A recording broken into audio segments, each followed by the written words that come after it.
نعمان بن ثابت کے شاگرد رشید قاضی امام ابو یوسف کا نام لیا جا رہا ہو، اور فرمایا کرتے تھے میرے استاد محترم امام المفسرین حضرت قاضی فضل اللہ صاحب دامت برکاتہم العالیہ اس آیت کا مطلب یوں بیان کیا کرتے تھے، اور پھر طلباء آپس میں بات کیا کرتے اور آپس میں کہا کرتے تھے کہ شاگرد کی جب یہ حالت ہے کہ منہ سے علم کے شعلے نکال رہا ہے تو اس استاد کی علمیت کی کیا حالت ہوگی۔ میری مراد جامع المعقول والمنقول مرجع ارباب علم و دانش امام المفسرین حضرت قاضی فضل اللہ صاحب دامت برکاتہم العالیہ ہے۔ میں حضرت کی خدمت میں گزارش کرتا ہوں کہ حضرت ہمیں اپنی قیمتی نصائح سے مستفید فرمائے۔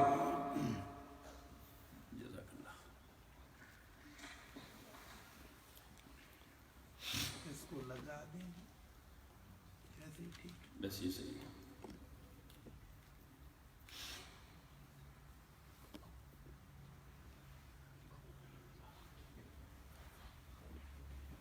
الحمدللہ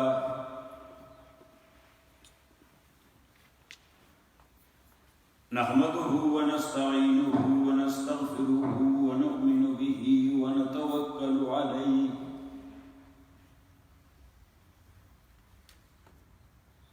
ونعوذ باللہ من شرور انفسنا ومن سیئات اعمالنا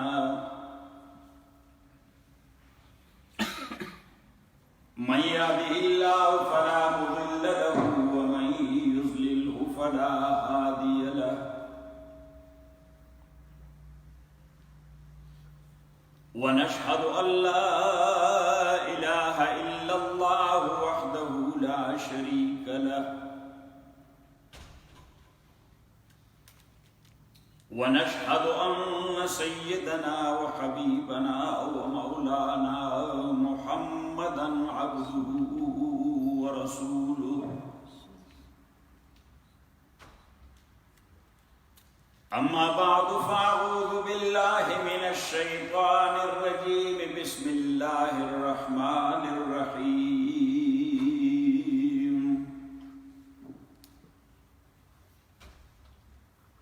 إن هذا القرآن يهدي للتي هي أقوم ويبشر المؤمنين الذين يعملون الصالحات أن لهم أجرا كبيرا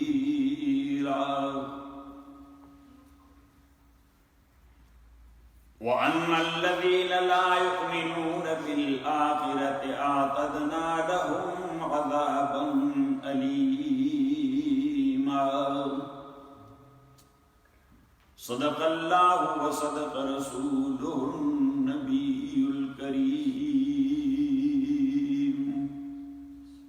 پشتو، اردو، انگریزی، عربی، فارسی، وٹ ہے اردو میں اردو پائے۔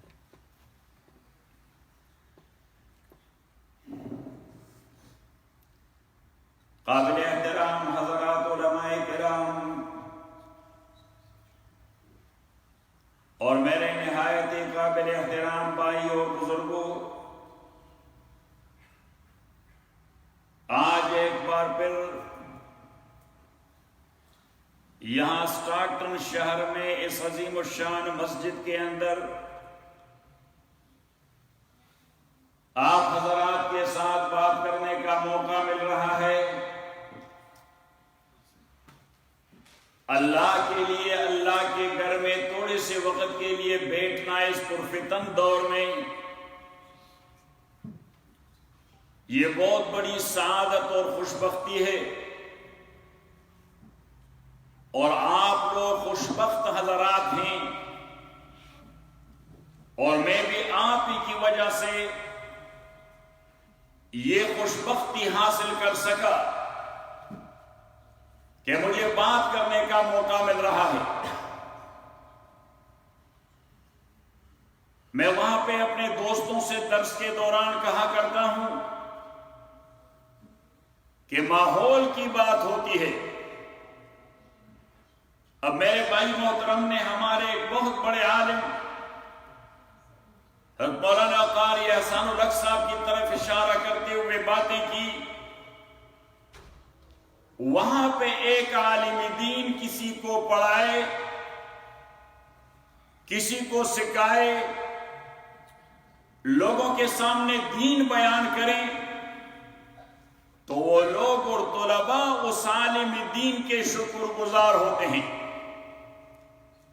لیکن یہاں اس ملک میں جس کی اساس ہی مادیت پرستی ہے اور پھر سسٹم اس انداز سے ڈیولپ ہو چکا ہے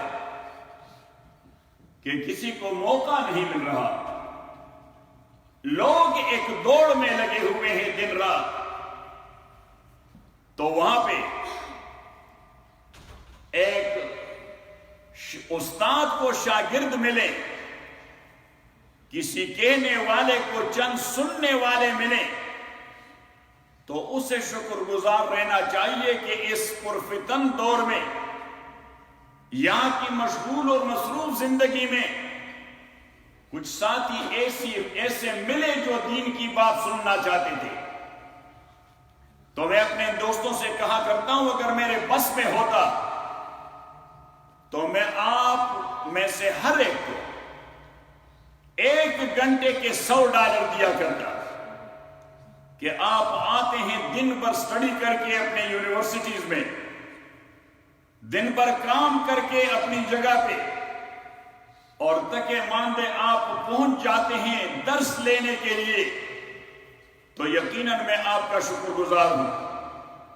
تو یہاں بھی میں آپ لوگوں کا شکر گزار ہوں کہ آپ یہاں سننے کے لیے جمع ہیں، اور میں بھی کوشش کروں گا کہ اخلاص کی بنیاد پر اللہ کریم اخلاص نصیب کرے، اخلاص کی بنیاد پر دین کی کچھ مخلصانہ باتیں آپ کی گوش گزار کروں۔ گزشتہ ہفتے ہمارا دورہ تھا اس جانب کا، کیونکہ ہم بن بلائے مہمان بن جاتے ہیں، لیکن میں پہلے سے واضح کر دیتا ہوں، اگر مولوی کہیں اطلاع دے دے کہ ہم آ رہے ہیں، اگر کچھ ساتھی جمع ہو جائے اور ہم دین کی بات کریں تو فوراً عام اذہان میں یہ بات آتی ہے مانگنے کے لیے آیا ہوگا، یا کوئی مسجد بناتا ہوگا، یا کوئی مدرسہ بناتا ہوگا، یا چلتے ہوئے مدرسے کے لیے چندہ مانگتا ہوگا۔ تو میں پہلے سے واضح کر دیتا ہوں کہ بھائی ہم مانگنے نہیں آئے، ہمارے پاس 2-4 باتیں ہیں، صرف وہ سنانے آئے ہیں۔ تو اگر آپ مہربانی کریں اور وہ 2-4 باتیں اللہ کے لیے سن لیں تو قابل احترام بھائی اور بزرگوں، وہاں میں دوستوں سے کہہ رہا تھا کہ قرآن کریم نے فرمایا قد جاءتکم موعظۃ من ربکم وشفاء لما فی الصدور وہدی ورحمۃ للمؤمنین۔ تو میں نے وہاں ان سے کہہ دیا کہ موعظہ یہ جو وزن ہے علم الصرف میں، تو یہ ہے اسم ظرف کا، جس کا معنی ہے واعظ کی جگہ، جبکہ قرآن کریم نہ زمان ہے اور نہ مکان ہے، اس کا زمان و مکان سے تعلق ہی نہیں، تبھی تو اس کو علماء علم کلام قدیم کہتے ہیں۔ اور صاحب بردہ نے کہہ دیا کہ لم یقترن بزمان وہو یخبرنا عن المعاد وعن عاد وعن ارمی، کہ اس کتاب کا کمال یہ ہے کہ اس کا کسی خاص وقت سے تعلق نہیں، اس کا کسی خاص زمانے سے تعلق نہیں، اس کا تعلق جو آج کے زمانے سے ہے اسی طرح تعلق تھا حضور کے زمانے میں، اور جس طرح اس کا تعلق تھا حضور علیہ السلام کے زمانے سے اسی طرح تعلق ہوگا تا قیامت۔ اور پھر چونکہ کلام قدیم ہے تو اس پہ تو قیامت بھی نہیں آتی، کل من علیہا فان ویبقى وجہ ربک ذو الجلال والاکرام، جس طرح اللہ کی ذات باقی رہنے والی ہے، اللہ کی صفات بھی باقی رہنے والی ہے۔ تو یہ قرآن یہ ہے اللہ کا کلام، اور کلام ہے اللہ کی صفت۔ اب جس طرح ذات باری وہ اٹرنل ہے، اللہ الصمد، تو اس طرح، اور دیکھیے صمد یصمد، لغت عربی میں صمد، یا آپ سورہ اخلاص تو پڑھتے رہتے ہیں، چھوٹے بچوں کو بھی سورہ اخلاص یاد ہوتا ہے، قل هو اللہ احد اللہ الصمد لم یلد ولم یولد ولم یکن له کفوا احد۔ مفسرین نے اتنے دوڑ لگائے ہیں اللہ الصمد کے اندر اگرچہ ہم وہاں ترجیح دے دیتے ہیں، امام بخاری نے اپنے عباس سے کتاب التفسیر میں جو نقل کیا ہے مَيُسْمَدُ إِلَيْهِ فِي الْحَوَائِجِ بمعنى يُرْجَعُ إِلَيْهِ فِي الْحَوَائِجِ کہ اللہ الصمد کا معنی ہے اللہ وہ ذات ہے جس کو سارے حاجات میں رجوع کی جاتی ہے۔ اگر آپ کو کوئی چیز چاہیے تو آپ نے آواز دینا ہے کس کو؟ ذرا زور سے اللہ کو۔ اگر آپ پہ تکلیف ہے اس کا ازالہ چاہتے ہو تو آپ نے آواز لگانی ہے کہاں؟ اللہ کو۔ وَإِن يَمْسَسْكَ اللَّهُ بِضُرٍّ فَلَا كَاشِفَ لَهُ إِلَّا هُوَ وَإِن يُرِدْكَ بِخَيْرٍ فَلَا رَادَّ لِفَضْلِهِ۔ اللہ کریم فرماتے ہیں کہ اگر آپ کو اللہ کریم نے اپنے قضاء و قدر کے حوالے سے کوئی تکلیف پہنچائی ہے فَلَا كَاشِفَ لَهُ إِلَّا هُوَ، اللہ کے علاوہ کوئی اور اس کو ہٹانے والا نہیں، اس کا ازالہ کرنے والا نہیں، اس کے لیے کاشف اور کشف کرنے والا نہیں۔ وَإِن يُرِدْكَ بِخَيْرٍ فَلَا رَادَّ لِفَضْلِهِ، اور اگر اللہ کریم نے ارادہ کیا ہے آپ کو کسی خیر پہنچانے کا، پوری دنیا بھی چاہے اس کے راستے میں رکاوٹ بنے تو وہ رکاوٹ نہیں بن سکتے، وہ خیر آپ کو نصیب ہوتی جائے گی۔ ایک حدیث میں آیا ہے نبی کریم صلی اللہ علیہ وسلم نے فرمایا کہ اگر آپ لوگوں کے اول و آخر جن و انس جو مرے ہیں وہ بھی اور جو زندہ ہیں وہ بھی، وہ سب کے سب ایک ہی آن میں اللہ سے اپنی مرادیں مانگے تو اللہ ان کی مرادیں پوری کرے گا اور اس کی بادشاہی میں ذرہ بر فرق بھی نہیں آئے گا۔ اور نبی کریم صلی اللہ علیہ وسلم نے فرمایا اگر اللہ کی مخلوق آپ کو ضرر پہنچانے کے لیے اتفاق کر جائے تو رسول پاک صلی اللہ علیہ وسلم نے فرمایا لم یضروک بشیء الا ما قد کتب اللہ لک، وہ آپ کو کوئی ذرہ سی تکلیف بھی نہیں پہنچا سکتے مگر صرف to the extent of whatever Allah has decreed and decided, جو اللہ نے مقرر کیا ہے۔ اس لیے آپ توجہ سے سن رہے ہیں؟ نہیں ایسا نہیں جی زیادہ تر تو آپ چچ کے علاقے سے تعلق رکھتے ہیں اور چچ کے لوگ وہ جانداری کے حوالے سے مشہور ہیں، وہ جاندار بھی ہیں اور جہاندار بھی ہیں، اور ابھی تو آپ لوگ جہانگیر بھی ہیں، وہاں سے لے کر یہاں تک قبضہ جمایا ہوا ہے۔ تو anyhow قابل احترام بھائی اور بزرگوں، میں عرض یہ کر رہا تھا کہ اب آپ لوگوں کا آواز بھی جاندار ہونی چاہیے، ہاں کرنا ہے تو وہ بھی زور سے اور نہ کرنا ہے ذرا زور سے، ذرا زور سے۔ اس طرح زرمان صاحب نے کہہ دیا اس طرح زور سے آواز لگانی ہے، صحیح؟ تو قابل احترام بھائی اور بزرگوں، میں عرض یہ کر رہا تھا کہ نبی کریم صلی اللہ علیہ وسلم نے فرمایا کہ اگر ساری دنیا اکٹھی ہو کر آپ کو کوئی تکلیف پہنچانے کا ارادہ کریں لم یضروک بشیء الا ما قد کتب اللہ لک، اور قرآن کریم نے فرمایا ما اصاب من مصیبت فی الارض ولا فی انفسکم الا فی کتاب من قبل ان نبرأها ان ذلك على الله يسير لكي لا تأسوا على ما فاتكم لكي لا تأسوا على ما فاتكم ولا تفرحوا بما آتاكم والله لا يحب كل مختال فخور۔ اللہ کریم فرماتے ہیں کہ آپ کو جو بھی تکلیف پہنچی ما اصاب من مصیبت، کوئی بھی تکلیف نہیں پہنچتی فی الارض ولا فی انفسکم۔ ارض مینز آپ کے بدن سے خارج جو کچھ ہے، آپ کی اولاد ہے یہ فی الارض ہے، آپ کے اموال ہے یہ فی الارض ہے، آپ کا گھر ہے یہ فی الارض ہے، آپ کا بزنس ہے یہ فی الارض ہے، آپ کا جاب ہے یہ فی الارض ہے، کیونکہ آپ کے بدن سے خارج چیزیں ہیں۔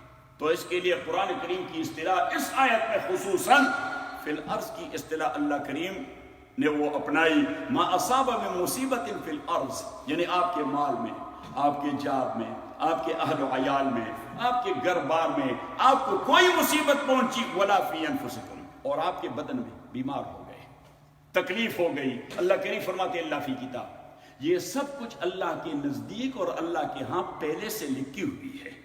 حدیث شریف میں آیا نبی کریم صلی اللہ علیہ وسلم نے فرمایا ان اللہ کتب مقادیر الخلائق قبل ان يخلق السماوات والارض ب50,000 سنہ، اللہ کریم نے مخلوقات کے مقادیر، ان کی ڈیسٹینیز، ان کے تقدیر اس دنیا کے پیدا کرنے سے 50,000 سال پہلے لکھی ہوئی ہے۔ اب وہ 50,000 سال یہ ہمارے اور آپ کے سال نہیں، یہ ہمارے اور آپ کے سال نہیں جس کے 12 مہینے ہوتے ہیں، مہینے کے 30 یا 29 دن ہوتے ہیں، دن رات کے 24 گھنٹے ہوتے ہیں۔ وَإِنَّ يَوْمًا عِندَ رَبِّكَ كَأَلْفِ سَنَةٍ مِّمَّا تَعُدُّونَ۔ اور اللہ کریم فرماتے ہیں تعرج الملائکہ والروح الیہ فی یوم کان مقدارہ 50,000 سنہ۔ میں نے ساتھیوں سے تفسیر میں بات کی، میں نے کہا کہ قرآن کریم کے اندر یوم کی اصطلاح یہ ایونٹ کے لیے آتا ہے، اور ایونٹ کیا چیز ہے؟ جو واقعہ ہو جاتا ہے۔ یہ پیریڈ کے لیے آ جاتا ہے، اور پیریڈ کیا چیز ہے؟ A group of time, a group of time. اب یہ ٹائم اللہ کے نزدیک فلاں جگہ کیا مراد ہے، فلاں جگہ کیا مراد ہے، فلاں جگہ کیا مراد ہے، میں نے اسے کہہ دیا، اس کو متشابہات کہتے ہیں۔ یہ راز ہم پہ قیامت میں کھلیں گے کہ ان یوما عند ربک کالف سنۃ مما تعدون، کہ ایک دن عند ربک آپ کے اللہ کے ہاں، آپ کے پروردگار کے ہاں آپ کے سالوں میں 1000 سال کے برابر ہے۔ دوسری جگہ فرمایا تعرج الملائکۃ والروح الیہ فی یوم کان مقدارہ 50,000 سنہ۔ ملائکہ اور روح، اب روح کیا چیز ہے؟ اب قرآن کریم میں دیکھیں تو روح کا اطلاق 3 چیزوں پہ آتا ہے۔ ایک تو وہ روح جو ہم اور آپ سب جانتے ہیں، صرف اس اصطلاح اور نام اور ٹائٹل کی حد تک جانتے ہیں، ورنہ سائنٹسٹ بھی نہیں جانتے کہ روح ہے کیا چیز۔ قرآن کریم نے فرمایا وَيَسْأَلُونَكَ عَنِ الرُّوحِ قُلِ الرُّوحُ مِنْ أَمْرِ رَبِّي وَمَا أُوتِيتُم مِّنَ الْعِلْمِ إِلَّا قَلِيلًا۔ ایک تو وہ تفسیر ہے جو عام مفسرین کرتے ہیں، ایک ہم کرتے ہیں اپنے شیخ الشیخ رحمۃ اللہ علیہ حضرت مولانا حسین صاحب اللہ علیہ کی تعلیمات کی روشنی میں، کہ وَيَسْأَلُونَكَ عَنِ الرُّوحِ، یہ آپ سے پوچھتے ہیں قرآن کے متعلق، کیونکہ قرآن روح ہے۔ قُلِ الرُّوحُ مِنْ أَمْرِ رَبِّي، اپنے کہہ دیں یہ قرآن یہ میرے اللہ کا حکم ہے، یہ میرے اللہ کا امر ہے۔ وَمَا أُوتِيتُم مِّنَ الْعِلْمِ إِلَّا قَلِيلًا، اگر آپ ریلیٹیولی علوم کو اس کے ساتھ کمپیئر کر دیں تو قرآن کے مقابلے میں دنیا بھر کے علوم وہ تو ایک ذرے کے برابر بھی نہیں۔ صحیح؟ اور میں نے کہا تو شیخ نے تو یہ فرمایا، میں نے کہا پیچھے قرینہ آ رہا ہے، پیچھے قرینہ آ رہا ہے کہ روح سے مراد قرآن ہے۔ اس کے بعد آیت کیا ہے؟ جزاک اللہ، قُلْ لَئِنِ اجْتَمَعَتِ الْإِنسُ وَالْجِنُّ عَلَىٰ أَن يَأْتُوا بِمِثْلِ هَٰذَا الْقُرْآنِ لَا يَأْتُونَ بِمِثْلِهِ وَلَوْ كَانَ بَعْضُهُمْ لِبَعْضٍ ظَهِيرًا۔ اللہ کریم فرماتے ہیں کہ ان سے کہہ دو کہ یہ جو قرآن جو روح اللہ کریم نے بھجوا دیا ہے، اگر جن و انس سارے اکٹھے ہو جائیں اور وہ یہ فیصلہ کریں کہ اس قرآن جیسے کسی کتاب کو مدون کرنا ہے، لا یاتون بمثلہ ولو کان بعضهم لبعض ظہیرا۔ میں نے کہا شیخ رحمۃ اللہ علیہ کی تفسیر کی تائید ہوتی ہے بعد والی آیت سے، یہ ربط کا معاملہ ہوتا ہے۔ میں نے بھی ایک کتاب لکھی ہے، ایک ضخیم کتاب، کوئی 5-6 جلدوں میں چھپ جائے گی انشاءاللہ عربی میں، التحبیرات فی التعبیرات وربط الصور والآیات، التحبیرات فی التعبیرات وربط الصور والآیات۔ ایک دوسری لکھی ہے بھی اسی موضوع پہ، لیکن ذرا اس میں اسلوب تبدیل کر دیا ہے، وہ بھی کوئی 3-4 جلدوں میں چھپ جائے گی انشاءاللہ، کیونکہ وہ علماء کے لیے ہوتا ہے، اس لیے میں نے عربی میں لکھی ہے۔ صحیح؟ اور اس کا نام رکھا ہے اللآلی والدرر فی ربط الآیات والصور، اللآلی والدرر فی ربط الآیات آپ دعا کریں کہ اللہ کریم توفیق دے دے، ذرا زور سے کہ اللہ کریم توفیق دے دے انشاءاللہ۔ وہ جو پشتوں میں تفسیر لکھی ہے وہ کوئی 5-6 جلدوں میں تو چھپ جائے گی۔ جس طرح میرے بھائی نے اپنے استاد اپنے شیخ کی بات کی تو آدھا اس کو تما دیا کہ یہ کمپوز تو ہو گیا ہے، آدھے پر آپ نظر آ لے کیونکہ آپ تو لاہوری ہیں۔ میں نے کہا آپ کیا ہیں؟ حضرت علامہ لاہوری ہیں آپ۔ تو میں نے کہا آپ تو لاہور میں پڑھے ہوئے ہیں تو آپ مزاج شناس ہیں، میرے اصطلاحات کو جانتے ہیں۔ ایک اس کے دوسرے ساتھی ہیں وہاں اسے اس کے ساتھ شیخ الحدیث سے مولانا اور رحمان صاحب، تو میں نے اسے کہا کہ آدھا آپ لے لیں اور آدھا آپ لے لیں، اور میں نے کہا ترجمے والا حصہ ہمارے ایک دوسرے ساتھی جو وہاں پہ 13 سال مسلسل پڑھے ہیں، تو میں نے کہا کہ وہ اسی کو تما دیں، تو وہ تو ابھی پرنٹنگ میں ہے، آپ دعا کیا کریں۔ میرا تو اور کچھ کوئی کام ہوتا نہیں، بس دن رات وہ بیٹھا رہتا ہوں اور دیکھتا رہتا ہوں کہ کئی دین کی کوئی سمجھ آ جائے، کسی بات کی سمجھ آ جائے۔ حضرت شیخ سے عرض کیا تو مولانا عبدالہادی صاحب رحمۃ اللہ علیہ سے کہ حضرت قرآن کریم کے رموز و اسرار سے آشنائی کیسے پیدا ہوگی؟ اس نے کہا آپ آشنائی کریں گے، یہ آشنا ہو جائے گا، آپ آشنائی کریں گے یہ آشنا ہو جائے گا. ہم کہتے ہیں مفت میں یہ آشنائی کریں. اس نے کہا دنیا میں بغیر غرض کے کوئی آشنائی نہیں کرتا. یہ قرآن سے آپ بغیر اس کے آشنائی کی تقاضا کرتے ہیں. اس نے کہا دن رات اس میں لگے رہو, یہ آپ سے باتیں کرتا رہے گا. پھر میں نے حافظ شیرازی کی کتاب میں ایک شعر پڑھ دیا. وہ کہتا ہے کہ عروس حضرت قرآن نقاب آگا براندازد کہ دارالملک ایمارا مجرد بین دست ہوگا. پرانے زمانے میں آپ کے چچ میں بھی یہ رواج تھا, ہمارے ہاں بھی یہ رواج تھا. منگنی ہو جاتی لڑکے لڑکی کی, وہ خود اپنی منگنی کرتے ہیں, ان کے خاندان والے کرتے ہیں. ذرا زور سے, خاندان والے کرتے ہیں. صحیح, کیونکہ دنیا اتنی ماڈرن نہیں ہوئی تھی. جتنی ماڈرن ہوتی جائے گی اتنی مصیبتیں آتی رہیں گی. جتنا ٹیکنالوجی ڈیولپ ہوتا جائے گا اتنا انسانیت کا جنازہ نکلتا جائے گا. یہ آپ میں سے ہر ایک بندے کے پاس جیب میں یہ چیز ہوتی ہے کہ نہیں؟ کیا کہتے ہیں اس کو؟ ٹیلی فون. یہ جو ٹیلی فون, اب ٹیکنالوجی کا راستہ تو آپ نہیں رکوا سکتے. کیا رکوا سکتے ہیں؟ ٹیکنالوجی کو تو آپ رکوا نہیں سکتے. میں نے کہا کہ اب اسی چھوٹی سی چیز میں دنیا جہان کا خیر بھی ہے اور دنیا جہان کا شر بھی ہے. میں نے کہا اسی نے لوگوں کی عزتوں کے جنازے نکال دیے کہ نہیں نکالے؟ نکالے. صحیح, انہوں نے لوگوں کے عبادات کا بیڑا غرق کر دیا.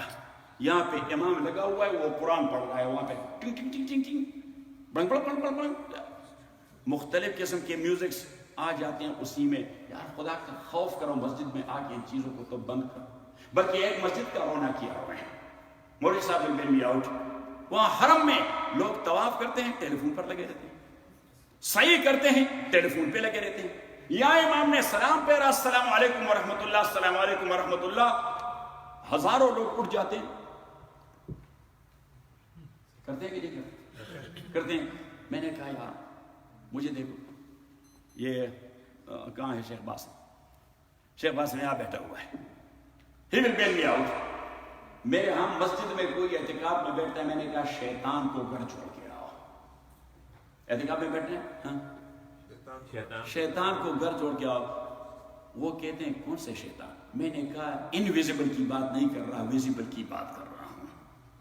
صحیح, وہ جو نظر نہیں آ رہا وہ شیطان تو آپ نہیں چھوڑ سکتے کہیں بھی, وہ تو آپ کے ساتھ ہی رہے گا. صحیح, اگر آپ نے دفن کرتے وقت مردے پر منہا خلقناکم وفیہا نعیدکم ومنہا نخرجکم تارۃ اخری, شاہ عبدالعزیز صاحب اللہ علیہ نے اثر کے حوالے سے بات لکھی ہے کہ یہ سنت بھی ہے لیکن اس کی ایک حکمت بھی ہے. اب حکمت وہ منسوخ کرتا ہے حضرت ابن عباس کو, اور ابن عباس جو بات عقل سے معلوم نہ ہو اور صحابی اپنے تئی اس کا بیان کریں تو ہم اس کو کہتے ہیں حدیث حکمی. ہم اس کو کہتے ہیں کیا؟ حدیث حکمی. تو حدیث حکمی میں کہ ایک بات جو انسانی عقل کے ادراک کی نہیں اور صحابی نے حضور کو منسوخ کیے بغیر کہی تو ہم کہتے ہیں حضور سے سنی صلی اللہ علیہ وسلم, لیکن تصریح نہیں کی. تو اب حضرت شاہ عبدالعزیز صاحب اللہ علیہ نے فرمایا کہ آپ صلی اللہ علیہ وسلم جب دفن شروع ہو جاتا تو آپ صلی اللہ علیہ وسلم قبر کے قریب تشریف لے آتے اور 3 بار اتنے مٹی اٹھا کے منہا خلقناکم وفیہا نعیدکم ومنہا نخرجکم تارۃ اخری. ایک تو یہ کہ دفن کے عمل میں جو فرض کفایہ ہے آپ صلی اللہ علیہ وسلم اپنا حصہ ڈال دیتے, اپنا حصہ ڈال دیتے. ہمارے ہاں یہ طریقہ ہے, یہ جو ساتھی وہاں سے ہیں ان کو معلوم ہے کہ ہم نے یہ طریقہ اپنا ہے کہ جب دفن کرتے ہیں تو سارے لوگ آ جاتے ہیں, کچھ ہاتھوں پر 3 بار اور کچھ 3 بیلچے ڈال دیتے ہیں, ورنہ یا تو مشینری کی بات ہے اور پھر تو مشین آ کے وہ. لیکن جتنے سارے لوگ ہوتے ہیں میں انہیں کہہ دیتا ہوں آپ دفن میں آئے ہیں تو آپ اس سنت پہ عمل کریں. تو وہ اس سنت پہ عمل کر جاتے ہیں. نبی کریم صلی اللہ علیہ وسلم کو صحابہ چھوڑتے کہ آپ ہی دفنائیں مردے کو, وہ تو آپ صلی اللہ علیہ وسلم کو جوتا اٹھانے نہیں چھوڑنے دیتے. میرے قابل احترام بھائی اور بزرگوں, پھر بھی آپ صلی اللہ علیہ وسلم تشریف لے آتے اور 3 بار منہا خلقناکم وفیہا نعیدکم ومنہا نخرجکم. حضرت شاہ عبدالعزیز صلی اللہ علیہ نے فرمایا کہ اس سے اس بندے کا جو شیطان ہے, امام احمد نے حدیث نقل کی ہے, نبی کریم صلی اللہ علیہ وسلم نے فرمایا, آپ توجہ سے سن رہے ہیں؟ نہیں ایسا نہیں. یہ بار بار میں اس لیے پوچھ رہا ہوں تاکہ آپ انرجائز ہوتے جائیں, تاکہ آپ کو توانائی ملتی رہے. اگر توانائی نہ ملے تو پھر تو اس طرح آپ مجھے دیکھتے رہیں گے اور بات سمجھ میں نہیں آئے گی. بات سمجھ نہیں, کیونکہ ایک ہی حالت میں بندہ ہو تو اعصاب ٹینس ہو جاتے ہیں, اعصاب ٹینس ہو جاتے ہیں تو آپ اس کی حرکت کو تبدیل کریں. اب دیکھیے یہ ہم تو کیمیکلز کھاتے رہتے ہیں, یہ سارے کھانے کیمیکلز کے ہیں. تو مولوی صاحب کا یہاں پہ درد ہے, کسی کا یہاں پہ درد ہے, کسی کا یہاں پہ درد ہے, میرا یہاں درد ہے, تو میں کبھی کبھار جب بیٹھا رہتا ہوں تو اس طرح کر جاتا ہوں تاکہ یہاں سے ٹک نکلے اور وہ درد کی تکلیف ذرا کم ہو جائے. پاکستان میں بیٹھا تھا, کافی سارے علماء تھے, تو میں اس طرح کر جا رہا. تھوڑی دیر بعد تو ایک عالم نے کہا قاضی صاحب, میں نے کہا, اس نے کہا یہ تھوڑی دیر بعد آپ اس طرح کر جاتے ہیں, یہ خیریت تو ہے؟ میں نے کہا خیریت. اس نے کہا تو آپ کیوں کرتے؟ میں نے کہا اصل میں کبھی کبھار جبریل سے ڈائریکٹ ہو جاتا ہوں. صحیح. اب آپ لوگ آتے ہیں, وہ اب بھی بات کرنا چاہتے ہیں, تو میں اس کو اشارہ لیتا ہوں کہ آپ بس کر دیں کیونکہ میرے مہمان آئے ہیں. میں نے کہا خدا کے بندے, میرے گردن میں تھوڑا درد ہو رہا ہے, تو میں اس طرح کر کے وہ ٹک نکلتا ہے تو وہ درد ختم ہو جاتا ہے. تو یہ کیوں ہوتا ہے؟ آپ ہی کے چرچ کے علاقے میں وہ سارے لوگ جو کھیتوں میں کام کرتے تھے دن بھر, ان کا نہیں یہاں درد تھا, نہیں یہاں درد تھا, نہیں یہاں درد تھا. بلڈ پریشر کو وہ جانتے ہیں, شوگر کو, ہارٹ اٹیک کو, کولیسٹرول کو, کوئی نہیں. اور اگر کوئی ہوتا تو حکیم صاحب کے پاس جاتے, وہ کوئی اجوائن وغیرہ دے دیتا کہ اس کو توے پر ذرا ڈال کے اور رات سوتے ہوئے اور پھر کمبل اوڑے, پسینہ نکل جائے گا, ساری بیماریاں ختم. تو قابل احترام بھائی اور بزرگوں, میں عرض یہ کر رہا تھا کہ اب میں کیا کہہ رہا تھا, منہا خلقناکم, جزاک اللہ, وفیہا نعیدکم ومنہا نخرجکم تارۃ اخری. حضرت شاہ عبدالعزیز صاحب رحمۃ اللہ علیہ فرماتے ہیں کہ اس سے وہ شیطان مر جاتا ہے. حضور علیہ الصلوۃ والسلام نے فرمایا, امام احمد بن حنبل نے مسند کے اندر حدیث نقل کی ہے, میرے خیال میں 2 رات پہلے وہ میں نے کتاب لکھی اصول الحدیث کی, درایت الروایہ. تو وہ ایک صحابہ ہیں, عربی عالم ہیں, تو وہ اس افتاء کا کورس کروا رہا ہے. اس نے کہا جی وہ یہ اصول الحدیث میں نے کوئی زیادہ پڑھائی نہیں کی, تو اس کو وہ درایا شروع کر دیا ہے, تو وہاں اس کو درایا میں بتا رہا تھا. میں نے کہا کہ یہ بات بہت ہی اہم ہے, کیونکہ یہاں پہ میں نے عبداللہ ابن احمد ابن حنبل کی بات کی. میں نے کہا مسند کے متعلق کبھی کبھار علماء لکھتے ہیں کہ وہ فیہ کثیر من الضعاف. میں نے کہا امام احمد والا جو حصہ ہے اس میں ضعاف نہیں ہے, اس میں ضعاف بہت کم ہے. اگر اس کو ضعیف کہا بھی کیا ہے تو صرف وہ اکیڈمک پرپس کے لیے کہا گیا ہے, حدیث ضعیف نہیں ہے. لیکن میں نے کہا وہ فیہ کثیر من الضعاف جو علماء کہتے ہیں, میں نے کہا اس کا بیٹا تھا امام عبداللہ ابن احمد ابن حنبل. تو امام احمد ابن حنبل رحمۃ اللہ علیہ نے جو حصہ مدون کیا تھا اس میں 40,000 کے قریب حدیث ہیں. کتنے؟ 40,000. اور میں نے کہا کہ مجموعی اعتبار سے مسند کے احادیث 50,000 کے لگ بھگ ہیں, جو ایکسٹرا 10,000 عبداللہ ابن احمد ابن حنبل کے لکھے ہوئے ہیں, جو اپنے باپ سے روایت کرتے ہیں. چونکہ اس کا لیول تو درایا میں وہ نہیں تھا جو امام احمد کا تھا. صحیح, بیٹے کا تو وہ لیول نہیں تھا علم کا جو مقام, ہاں ذرا زور سے, امام احمد ابن حنبل رحمۃ اللہ علیہ. احمد ابن حنبل تو احمد ابن حنبل ہے. امام شافعی رحمۃ اللہ علیہ سے کسی نے کہہ دیا کہ جی امام احمد جیسے بڑے محدث, امام احمد ذرا زور سے, بڑے محدث. میں نے یہ بات پہ ذرا انسسٹ کیا کہ وہ ہے تو مذہب کے امام, 4 امام ہیں, ایک امام ابو حنیفہ, دوسرا امام مالک, ان سیکوینس امام مالک, تیسرا امام شافعی, اور چوتھا امام احمد ابن حنبل رحمہم اللہ. قابل احترام بھائی اور بزرگوں, ہمارے محلے کا ہے, ابھی تو وہ بھی بوڑھا ہو گیا, اس زمانے میں جوان تھا. وہ یہ گائے بیل یہ چیزیں پالتے تھے, اور بس اس کا یہی کام تھا صبح سویرے اس کو سہارا میں لے جا کر چرا کے واپس لے آتا تھا. نماز تو پڑھتے تھے, اس کا نماز بھی کوئی نماز وغیرہ تھی, پتہ نہیں کس قسم کی تھی. میں نے اسے کہا آپ نے جماعت میں جانا ہے, تو اس نے کہا وہ جی میرے گائے بیل وغیرہ. میں نے کہا اس کے لیے میں بندوبست کروں گا. تو کسی دوسرے ساتھی سے کہہ دیا کہ آپ اپنے گائے بیل لے جائیں گے تو 10 دن یہ ذرا ہیلپ کریں تاکہ اس بندے کا, یہ بڑا نیک نوجوان ہے, تاکہ اس کے نماز کی تصحیح ہو جائے, نماز کی تصحیح ہو جائے. تو وہ گئے جماعت میں. اب جو امیر صاحب ہیں وہ ہمارے قریب گاؤں ہے, توڑیر کہتے ہیں, اسی کہتے ہیں. اس نے کہا جی عجیب بات ہوئی. میں نے کہا وہ کیا؟ اس نے کہا مذاکرے میں جماعت والے بیٹھ جاتے ہیں, پوچھ لیتے مختلف قسم کے مسائل, بھائی ذرا ایک دوسرے کی نماز کی تصحیح کروا دیں, یا کچھ مسائل کا مذاکرہ ہو. کہتے ہیں کہ وضو میں فرائض کتنے ہیں, سوالات جوابات کرتے ہیں. تو اس نے کہا کہ میں نے سوال کیا کہ آپ ہی آج ہمیں بتائیں گے. آپ اس نے کہا کہ میں نے سوال یہ نہیں کیا کہ مذاہب کتنے ہیں, میں نے کہا کہ امام کتنے ہیں. امام, اب وہ خدا کا سیدھا سادہ بندہ, وہ کیا امام ابو حنیفہ کو جانتا ہے, امام مالک, شافعی, احمد بن حنبل کو. اس نے کہا جی مجھے تو پتہ ہے ہمارے گاؤں میں 72 مساجد ہیں, ابھی تو 172 ہیں, کہ ہمارے گاؤں میں 72 مساجد ہیں اور سارے مساجد میں امام ہیں. تو اس نے کہا کچھ لوگ وہ تو ہنس پڑے. میں نے کہا نہیں, کمال کا آدمی ہے. اس نے کہا کہ لاہور کے ہر مسجد میں جماعت لے گیا, لیکن مجھے بھی مسجدوں کی تعداد معلوم نہیں تھی. صحیح, اور اس کو مسجدوں کی تعداد بھی معلوم ہے اور یہ بھی اس کو معلوم ہے کہ اس میں امام ہے. 72 مسجدیں ہیں تو کتنے امام ہیں؟ 72 امام ہیں. تو پھر میں نے اس سے اگلا سوال کیا کہ جزاک اللہ, آپ بڑے سمجھدار آدمی ہیں. تو میں نے اگلا سوال کیا کہ ہمارا امام کون ہے؟ تو اس نے کہا کہ آپ کا تو مجھے پتہ نہیں, ہمارا تو قاضی صاحب ہے. تو پھر میں نے اسے بتا دیا یہ آپ نے ٹھیک کہا, ایک ہوتے ہیں مذہب کے امام. تو اس نے کہا مذہب کیا ہے, یہ اسلام مذہب نہیں. میں نے اسے بتا دیا اسلام دین ہے. اسلام کیا ہے؟ دین ہے.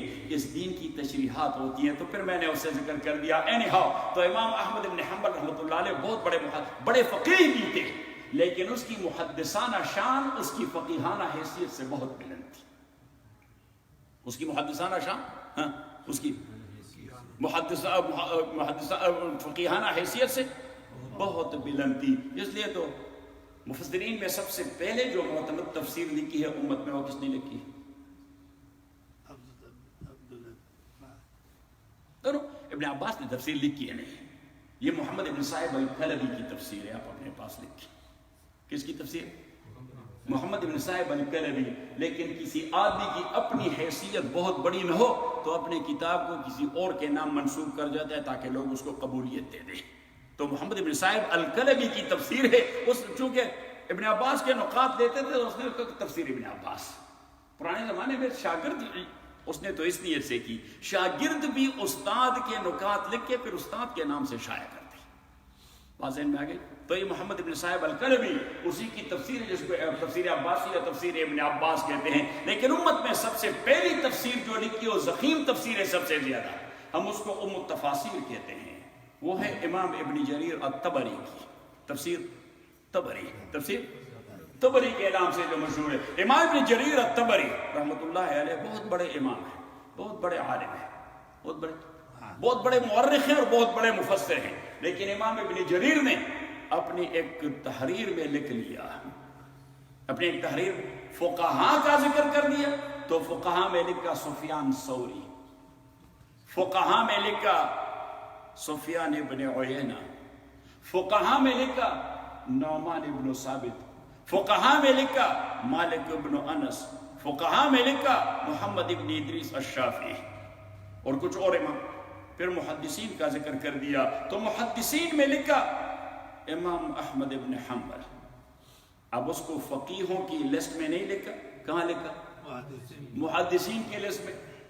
حنابلہ اتنے ناراض ہو گئے کہ انہوں نے ڈکلیئر کر دیا ابن جریر کو کہ ابن جریر گمراہ آدمی ہے, اس کو قتل کیا جائے, کیونکہ یہ امام احمد بن حنبل کو فقیہ نہیں سمجھتا. حالانکہ اس کا مقصد یہ تھا کہ اس کی محدثانہ حیثیت اس کی فقیہانہ حیثیت سے ذرا بلند ہے. ہمارے علاقے بہت بڑے عالم تھے, مختلف فنون میں بڑے ماہر تھے, لیکن معقولات کو پڑھاتے تھے. معقولات کی کتابیں جو اب تو پڑھی بھی نہیں جاتی, اس کو بدیع المیزان کہتے ہیں, بدیع المیزان. تو ایک سال ایسا ہوا کوئی طالب علم حضرت سے بدیع المیزان پڑھتے تھے. اب کوئی نیا طالب علم آتا تو وہ کہہ دیتا طالب علم سے پوچھتا کہ بھائی شیخ کو کون سے فن میں یعنی زیادہ عبور رکھتے ہیں؟ وہ کہتے ہیں معقولات میں تو امام ہے. اس نے کہا معقولات کی کون سی کتاب کو اچھا پڑھا رہے ہیں؟ تو چونکہ وہ بدیع المیزان پڑھتا تھا تو وہ اسے کہہ رہے بدیع المیزان بہت اچھا پڑھاتے ہیں. تو اب وہ نیا طالب علم وہ بھی شیخ سے کہہ دیتا کہ جی بدیع المیزان پڑھنا ہے. دوسرے دن کوئی دوسرا طالب علم آیا تو دونوں سے پوچھا, دونوں نے کہا بدیع المیزان اچھا پڑھاتے ہیں. کہتے ہیں 32 طالب علم جمع ہو گئے بدیع المیزان کے. اس نے بدیع المیزان کو اٹھا کر اس طرح پہن دیا. اس نے کہا مجھے صرف بدیع المیزان تو نہیں آتی ہے, آپ نے مجھے کیا بدیع المیزانی مولوی بنا دیا ہے. تو قابل احترام بھائی اور بزرگوں, میں عرض یہ کر رہا تھا کہ امام احمد ابن حنبل رحمۃ اللہ علیہ نے حدیث نقل کی ہے. ابن عباس فرماتے ہیں رضی اللہ تعالی عنہ کہ نبی کریم صلی اللہ علیہ وسلم نے فرمایا کہ اللہ کریم نے ہر انسان کے ساتھ ایک شیطان مقرر کیا ہے. وَمَعَ كُلِّ وَاحِدٍ مِّنْكُمْ شَيْطَانٌ. اور حضور علیہ السلام نے فرمایا وَالشَّيْطَانُ يَجْرِي مِنَ الْإِنسَانِ مَجْرَ الدَّمِ کہ شیطان انسان کے بدن میں وہاں تک پینٹریٹ کرتا ہے اور چلتا جاتا ہے جہاں تک بلڈ اور خون کا فلو ہوتا ہے. جس وین اور آرٹری میں خون پہنچتا ہے. اور آپ کے بدن کے اندر مجھے دیکھیے یہ رگوں کا جو سلسلہ ہے وینز اور آرٹریز کا, اس کو اگر آپ ایک دوسرے کے ساتھ نتی کریں, یہ جو ہے نا وائرنگ کی اتنی لمبی سسٹم ہے کہ یہ 4 بار اس گلوب کے ارد گرد گھوم سکتی ہے. کتنی بار؟ 4 بار زمین والے گلوب کے ارد گرد کی گھوم سکتی ہے. صحیح. حضور علیہ السلام نے فرمایا کہ اب تبھی تو ڈاکٹروں کو بھی پتہ نہیں کہ یہ درد ہے یہ کس وجہ سے ہے, یہ فلاں تکلیف ہے کس وجہ سے ہے. وَمَا أُوتِيتُم مِّنَ الْعِلْمِ إِلَّا قَلِيلًا کہ آپ کی اسپیشلٹی کے باوجود آپ کا علم بہت محدود سا ہے. تو قابل احترام بھائی اور بزرگوں, حضور پاک صلی اللہ علیہ وسلم نے فرمایا وَمَعَ كُلِّ وَاحِدٍ مِّنْكُمْ شَيْطَانٌ وَإِنَّ الشَّيْطَانَ يَجْرِي مِنَ الْإِنسَانِ مَجْرَى الدَّمِ. جہاں تک خون کا فلو ہوتا ہے وہاں تک ہی شیطان بھی پہنچ جاتا ہے. آپ کے ٹو سے لے کر آپ کے اسکل تک ہر رگ میں یہ پہنچ جاتا ہے. اور فرمایا ہر انسان کے ساتھ ایک شیطان ہے. اب اگر آپ کسی سے کہہ دیں آپ کے ساتھ شیطان ہے تو اس کا لازمی مطلب یہ ہے کہ یہ گناہ کرتا رہے گا. شیطان ہے تو کیا کرتا رہے گا؟ گناہ کرتا رہے گا. تو جب حضور پاک نے فرمایا صلی اللہ علیہ وسلم کہ وَمَعَ كُلِّ وَاحِدٍ مِّنْكُمْ شَيْطَانٌ ہر ایک بندے کے ساتھ ایک شیطان ہے, تو صحابہ نے عرض کیا وَمَعَكَ یا رسول اللہ, جی آپ کے ساتھ بھی. اب ادب کے حوالے سے انہوں نے یہ نہیں کہا وہ ماں کا شیطان کہ آپ کے ساتھ بھی شیطان ہے, یہ تو بے ادبی ہے. تو انہوں نے کہا وہ ماں کا یا رسول اللہ, اور آپ کے ساتھ بھی وہ اللہ کے نبی صلی اللہ علیہ وسلم نے فرمایا وہ معی ولکن اللہ من علی فاسلم. ہاں میرے ساتھ بھی شیطان ہے لیکن اللہ نے میرے ساتھ یہ احسان کیا کہ میرا شیطان مجھے سرنڈر کر چکا ہے. اسلمہ کا معنی ہے سرنڈر کرنا, سبمٹ کرنا, کہ میرا شیطان مجھے اور سرنڈر کیا.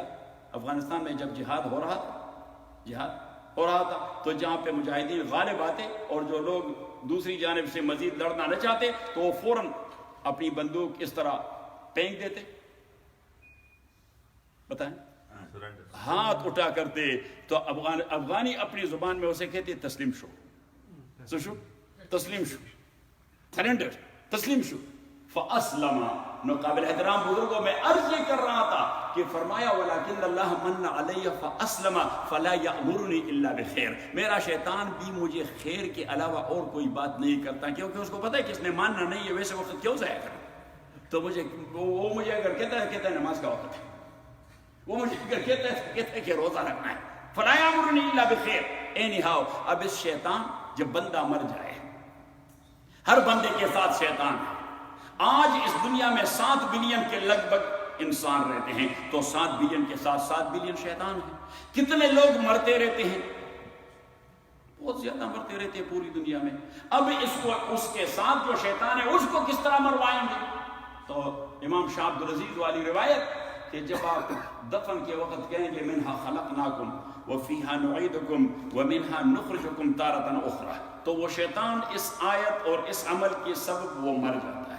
اب اگر یہ عمل نہ کیا جائے, غیر مسلم تو نہیں کرتے, مسلمانوں میں بھی 10% اگر کرتے ہوں گے تو ان کا شیطان زندہ باقی رہتا ہے. شاہ عبد العزیز رحمۃ اللہ علیہ نے فرمایا وہ پھر دوسروں کو تنگ کرتا رہتا ہے. میں نے کہا یہ اس لیے ہم نے دن کے وقت اپنے حال میں ہوتے ہیں نہ رات کے وقت, کیونکہ ایک تو ہے نہیں کوئی 10-15 ادھر ادھر سے اٹیک کر سکے.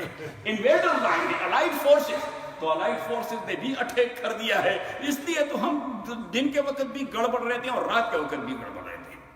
تو قابل احترام بھائی اور بزرگوں, میں عرض یہ کر رہا تھا کہ اللہ کریم نے آپ کو سعادت مند بنا دیا. ما اصاب من مصیبت فی الارض ولا فی انفسکم الا فی کتاب من قبل ان نبراها ان ذلک علی اللہ یسیر. آپ کے اپنے بدن میں یا آپ کے خارجی متعلقہ چیزوں میں, خارجی متعلقہ چیز آپ سے خارج کیا ہے, آپ کا اہل و عیال ہے. سب سے پہلے آپ کا کیا ہے؟ اہل و عیال ہے, آپ کا بزنس ہے, آپ کا جاب ہے, آپ کے دوست احباب ہیں, آپ کے رشتہ دار ہیں, آپ کی حیثیت معاشرے میں, یہ ساری خارجی چیزیں ہیں. تبھی تو ایک بار سقراط کا نام تو آپ نے سنا ہے, صحیح, سنا ہے کہ نہیں؟ صحیح مؤسس الحکمہ اسے کہا جاتا ہے. ساکرٹی the father of philosophy. یس مغربی دنیا میں اس کو کیا کہتے ہیں؟ The father of philosophy. Socrates the father of philosophy. حالانکہ یہ فادر آف فلاسفی اس نے کبھی زندگی میں ایک جملہ بھی نہیں لکھا. یہ آپ کو پتے کی بات بتا رہا ہوں. اس نے کبھی زندگی میں ایک جملہ بھی اپنے قلم سے نہیں لکھا. یہ لکھا نہیں کرتے تھے تو لیکچر دیتے تھے. یہ جو لیکچر دیتے تھے اللہ کریم نے اس کو ذہن کو کھول دیا تھا. اور ایسا بھی نہیں تھا کہ اس کا ایک مستقل مدرسہ تھا. اس کا کوئی مستقل مدرسہ نہیں تھا. بس یہ اطلاع پھیل جاتی کہ شیخ ساکرٹی کل سٹارٹن کے فلاں چوک پر بیٹھے رہیں گے تو فلاں چوک پر لوگ پہنچ جاتے. ساکرٹی آ کے زمین پر اس طرح آلتی پالتی بیٹھ جاتے اور بہت سارے لوگ بیٹھ جاتے. صحیح. تو ساکرٹی ایک بات پھینک دیتے کہ اس کے متعلق آپ کا کیا خیال ہے. تو ہر ایک آدمی اپنی اپنی رائے دے لیتا. پھر اس پہ وہ اپنا لیکچر شروع کر دیتا. اور اس کے شاگرد جو متعلقین تھے اور زیادہ تر پلیٹو, کیونکہ اس کا لازم ملازم شاگرد تھا کون؟ پلیٹو, افلاطون. تو افلاطون وہ اس کے نوٹس لیتا رہا. صحیح. اس کے امانی لیتا رہا. افلاطون کا سارا فلسفہ اس نے ساکرٹی سے سیکھا ہے. صحیح. اس کے فلسفے, اس کے فلسفے کا. اور افلاطون نے پھر اس چیز کو ایک سبجیکٹ کی شکل دے دی. اور یونان میں, کہاں؟ یونان میں ایک آدمی نے اسے اپنا باغ گفٹ کر دیا کہ اس باغ کو آپ اپنے درس کے لیے استعمال کریں. چونکہ اس گاؤں کا نام تھا اکادیمیا. کیا نام؟ اکادیمیا. یہ اکیڈمی کا لفظ وہاں سے نکل چکا ہے. یہ یونانی لفظ ہے. افلاطون کے زمانے سے تعلیمی ادارے کو ہم کیا کہتے ہیں؟ اکیڈمی کہتے ہیں. اس کا نام تھا اکادیمیا. تو افلاطون پھر اکادیمیا میں پڑھا کرتے تھے. اینی ہاؤ ساکرٹی, اور میں ساتھیوں کو درس میں بھی کہتا ہوں کہ سائنسدان اور فلسفی یہ اتنے ڈیووٹڈ لوگ ہوتے ہیں کہ ان کو تو یہ بھی پتہ نہیں لگتا, یہ توجہ نہیں کرتے کہ میرے داڑھی کے بال کس طرف جا رہے ہیں, میرے سر کے بال کس طرف جا رہے ہیں, میں نے کپڑے کب پہنے تھے. صحیح. میں نے روٹی کب کھائی تھی. یہ تو بس ایک چیز پر فوکس کر دیتا ہے تو اس میں اتنا وہ فنا فی, جس طرح ہم کہتے ہیں فنا فی الشیخ یا فنا فی اللہ, وہ فنا فی ہی اس پوائنٹ میں اتنا ڈوب جاتا ہے اس کو تو یہ پتہ بھی نہیں لگتا کہ میرے پیشاب چھوٹ گئے ہیں. تو بیٹھے بیٹھے ان کا پیشاب بھی چھوٹ جاتا ہے. سائنسدان کا پیشاب چھوٹ جاتا ہے, اس کو پتہ نہیں لگتا. فلسفی کا پیشاب چھوٹ جاتا ہے, ہاں اس کا پتہ. یہ آج کے دور میں جو ابھی کچھ مہینے پہلے مر گئے ہیں اور سب سے بڑے عصر کے فزسٹ کنسیڈر ہوتے تھے, کیا نام تھا؟ Steven Hawking. صحیح. اور بدن اس کا اور کوئی تھا نہیں. اس کے پاؤں ہلتے تھے ذرا زور سے, اس کے ہاتھ ہلتے تھے نہیں, اس کے زبان ہلتی تھی, زبان نہیں ہلتی تھی, زبان نہیں ہلتی تھی. اور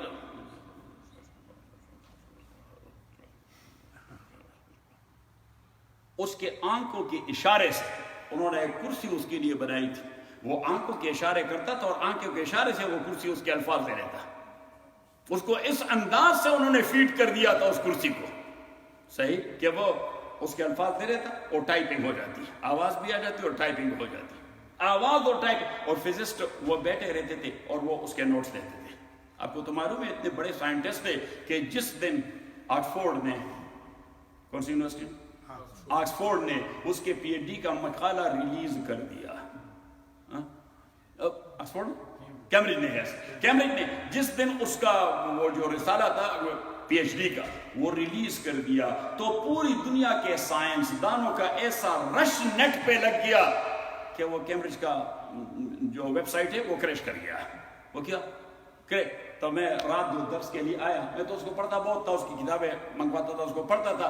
تو میں نے طارق جان سے کہا, طارق جان, میں نے کہا وہ اس کا وہ رسالہ جو ہے وہ ریلیز ہو سکا ہے, میں تو کوشش کر رہا تھا, مجھے تو زیادہ یہ ٹیکنالوجی آتی بھی نہیں. تو میں نے کہا کہ وہ آپ ذرا, تو یہ غریب لگا رہا. تو اس نے فائل نکال دی اور مجھے لا کے دے دیا. اینی ہاؤ دنیا جہان کے سائنسدان آ کے اس نے کہا کہ میں نے تحقیق کی, مجھے خدا نہیں ملا. تو ہمارے ایک ساتھی اس کے بڑے عقیدت مند ہیں, ہمارے دوست کے ساتھی, ہم اس کو کہتے ہیں یہ اس کا مرید ہے اور وہ اس کا مرشد ہے. ہاں تو وہ اس دن بڑا اپسٹ تھا جس دن اس کا یہ تاثر آیا کہ میں نے سائنسی تحقیق کی, مجھے خدا نہیں ملا. تو وہ درس کے بعد مجھے کہہ رہا تھا کہ مجھے تو اس آدمی سے عقیدت تھی, آج تو میں نے کہا تو کیا ہوا؟ اس نے کہا وہ کہتا ہے کہ خدا مجھے نہیں ملا. میں نے کہا اس کو تو ملنا ہی نہیں ہے. میں نے کہا خدا عقل کی بات توڑی ہے کہ عقل سے ملتی ہے. حضرت عمر رضی اللہ تعالیٰ عنہ نے رسول پاک صلی اللہ علیہ وسلم سے کہا کہ او اللہ کے نبی کیا آپ بڑے احسان ہیں اللہ کے. کننا ضلالا we were lost people. ہم تو اپنے سے گم ہو گئے تھے, ہمیں تو اپنے آپ کا پتہ نہیں تھا. اللہ نے مہربانی فرمائی کہ آپ آئے, ہم اپنے کو پا سکے. تو حضور علیہ الصلوۃ والسلام نے فرمایا عمر کیا کچھ کہنا چاہتے ہو؟ اس نے کہا جی ہم اتنے گمراہ تھے کہ ایک ایک گھر میں کتنے خدا پڑے رہتے اور ہر ایک کام کے لیے علیحدہ علیحدہ خدا ہوتا. میرا باپ خطاب یہ کھجور کا سودا کرتا. کس چیز کا؟ کھجور کا. کھجور کے جہاز اس زمانے کی کشتیاں بھر بھر کے روم اور فارس لے جاتے تھے. وہ ایکسپورٹ امپورٹ کا کاروبار کرتا تھا ہمارے علماء صاحب کی طرح. تو کھجور کے ایکسپورٹ امپورٹ میں لگا رہا اور یہ کاروبار کرتا رہتا تھا. تو جس دن وہ شپ روانہ کرتا اس نے ایک خدا بنا دیا تھا, ایک بت بنا دیا تھا کھجور کو کوٹ کے, کیونکہ اس سے کھجور کا کام لینا تھا. کیا تھا؟ کھجور کا کام لینا تھا. تو میں اس طرح سوچتا رہا کہ اب انسان کو تو یہ تکلیف بھی ہو جاتی ہے, کبھی اس کا پاخانہ بند ہو جاتا ہے. صحیح. تو پاخانے کے لیے کوئی خدا انہوں نے پاخانے سے بنایا تھا کیا, کیونکہ کوئی مناسبت تو ہونی چاہیے, کوئی اس قسم کا گاڑ بھی بنایا ہوگا. اس نے کہا چونکہ وہ کھجور کا کام تھا تو اس نے کھجور کو کوٹ کر اس کی گٹھلیاں نکال کے اس کو کرش کر کے اس کے میٹیریل سے ایک بت بنا دیا تھا. اور رات بھر میرے باپ اس بت کے سامنے سجدہ روز ہوتے, پھر پرنام کرتے, پھر اس سے مانگتے کہ یہ شپ خیریت سے روم پہنچ جائے اور وہاں اس بزنس میں مجھے پرافٹ مل جائے. حضرت عمر نے کہا اللہ کے نبی ایک دن مجھے بھوک لگی, گھر میں کوئی نہیں تھا, نہ کچھ کھانے کے لیے مل رہا تھا. میں نے کہا یہ خدا بھی تو سم تھنگ ایٹیبل, یہ بھی قابل خوراک ہے, کیونکہ ایٹیبل مواد سے بنا ہوا ہے. تو میں نے یہاں انگلیوں سے لے کر کونی تک اس کا ہاتھ کھایا. میٹھا خدا تھا تو اس کا میٹھا ہاتھ کھایا کونی تک. اس نے کہا جب ہوش ٹھکانے لگ گئے, کیونکہ کبھی کبھار تو بھوک اتنی ستاتی ہے کہ آدمی کے سینس کام نہیں کرتے. صحیح, خصوصاً جس کو شوگر ہو. تو اس نے کہا کہ میں نے کونی تک ہاتھ جو کھا لیا تو بعد میں فتذکر تو غضب ابی, مجھے اپنے باپ کا غصہ یاد آیا. صحیح. تو میں نے ساتھیوں سے ویسے بطور مذاق کہہ دیا کہ وہ بھی عمر کا باپ تھا. جینز ورکس. میں نے کہا وہ بھی عمر کا باپ تھا, جس مزاج کا عمر تھا تو اس کا باپ تو اس سے بھی زیادہ تیز ہونا چاہیے. اس نے کہا فتذکر تو غضب ابی, میرے ذہن میں جب باپ کے غصے کا تصور آیا میں نے کہا او خدا یہ میں نے کیا. وہ تو آ کے مجھے لیگ سے پکڑ کے دیوار پر مارے گا. کیا آپ نے خدا کو کھا لیا, خدا کا ہاتھ کھا لیا, اس نے چوری تھوڑی کی تھی کہ آپ نے اس کے قطعیت کر دیا. تو اس نے کہا کہ اب ایسی مصیبت میں تو لڑکا اور لڑکی وہ سہارا لیتا ہے کس کا؟ ماں کا. تو کہتا ہے کہ میں ماں کو ڈھونڈنے لگا کہ ماں مل جائے وہ مشکل آسانی کر دے گا, وہ مشکل کشا ہے میرے لیے. اس نے کہا کہ وہ چچا زاد کے گھر میں تھی. میں نے کہا اماں ادرکینی, میری ہیلپ کریں. اس نے کہا کیا ہوا؟ میں نے کہا اس طرح مجھے بھوک لگی تھی, آپ بھی نہیں تھے, کوئی چیز بھی نہیں مل رہی تھی, تو اس لیے میں نے وہ خدا کا ہاتھ کھا لیا. اس نے کہا یس ٹیک اٹ ایزی, یہ کوئی اتنا مشکل کام تھوڑا ہے, یہ تو اسٹاکٹن سے سیکرمنٹو تک بھی یہ گاڑی نہیں لے جانی کہ وہاں میکینک ٹھیک کرے گا, میں گھر میں ٹھیک کروں گی. صحیح, جس کا میں خود میکینک, ہم نے خود ہی تو بنایا ہے. تو اس نے کہیں سے اس قسم کی کھجور لائے, گٹریاں نکال کے اس کو کرش کر دیا, اس کے ہاتھ کی یہ باڑی شاپ میں, گرم باڑی شاپ تھا خدا کا. صحیح, تو خدا کا ہاتھ ٹھیک کر دیا. حضور علیہ الصلوۃ والسلام اس طرح اسمائل کر گئے اور اپنی انگلی مبارک اس طرح اپنے سر مبارک پہ رکھ کے اور کہا یا ابن الخطاب اولم تکن عندکم عقول, اولم تکن عندکم عقول, کیا آپ کے کوپڑیوں میں عقل نہیں تھا؟ اولم تکن عندکم عقول, آپ یہ لوگ یہ کام کرتے تھے, ان کو خدا بھی مانتے تھے. اولم تکن عندکم عقول. حضرت عمر رضی اللہ تعالیٰ عنہ نے کہا یا رسول اللہ کانت عندنا عقول ولکن لم تکن ہدایہ, عقل تھے ہمارے پاس, اس لیے تو دنیا جہان کی تجارتیں کرتے تھے, ہدایت نہیں تھی. اللہ کی تو یہ مہربانی ہوئی کہ آپ نے آ کے ہمیں خدا خود نہ تھے جو راہ پر اوروں کے راہ پر بن گئے. کیا نظر تھی جس نے مردوں کو خدا, جس نے مردوں کو مسیحا کر دیا.